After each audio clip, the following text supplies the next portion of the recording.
आत्मबल की शक्ति सबसे महान है और खुद को कमज़ोर समझने से बड़ा पाप कोई और नहीं है। स्वामी विवेकानंद के ये शब्द थे और बिल्कुल सही कहा था उन्होंने कि हर व्यक्ति शक्ति से परिपूर्ण है, क्योंकि जब हमारे भीतर परमात्मा की शक्ति है तो हम जो चाहें सब कर सकते हैं। बस केवल अपनी इस शक्ति को महसूस करने की ज़रूरत है। जीवन में जो लोग भी सफल हुए हैं वे चीज़ों को अलग तरह से सोचते हैं और कहते भी हैं कि हर सफल कहानी के पीछे हट के सोचने वाले ही होते हैं, क्योंकि उनका जो कार्य करने का ढंग होता है वो दूसरों से अलग होता है। वो लीक से हटकर काम करते हैं, वो दूसरों की देखा देखी नहीं करते और यही जो चीज़ है और उनका जो काम करने का वो रहता है, इनोवेटिव होते हैं वो लोग, और यही बात उनको सबसे अलग बनाती है। और हमेशा सफलता के लिए अगर हम दूसरों से बेहतर करें और दूसरों से चीज़ हटके करेंगे तभी तो लोगों की नज़र में आएंगे ना।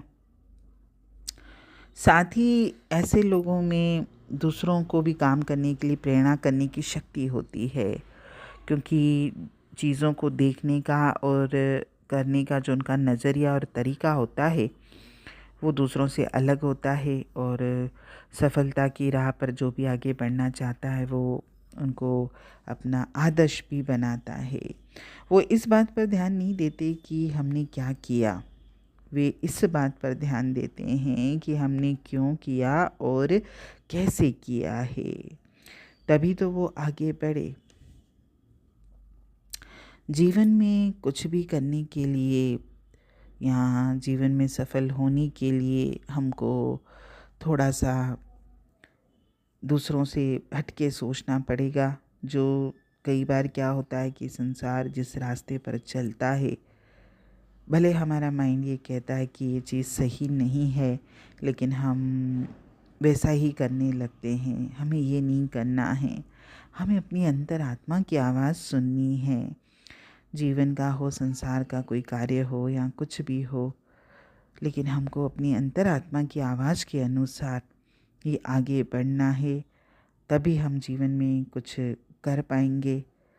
नहीं तो जैसे संसार में हर व्यक्ति आया है मशीन की तरह, जो हम जीवन जी रहे हैं, सुबह से उठते हैं, काम करते हैं, रात को सो जाते हैं, फिर सुबह उठकर काम करते हैं।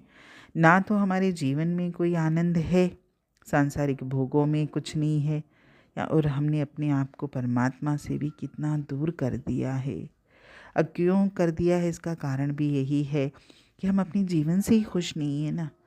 हमें अपने जीवन से ही बहुत सारी शिकायतें हैं, और शिकायत करने वाला व्यक्ति उस परम शक्ति से कैसे जुड़ सकता है। जब हम खुश रहेंगे, हम अपने जीवन से आनंदित हैं, शांति में हैं, तभी तो हम परम पिता से भी प्रेम कर पाएंगे ना। हरिओम।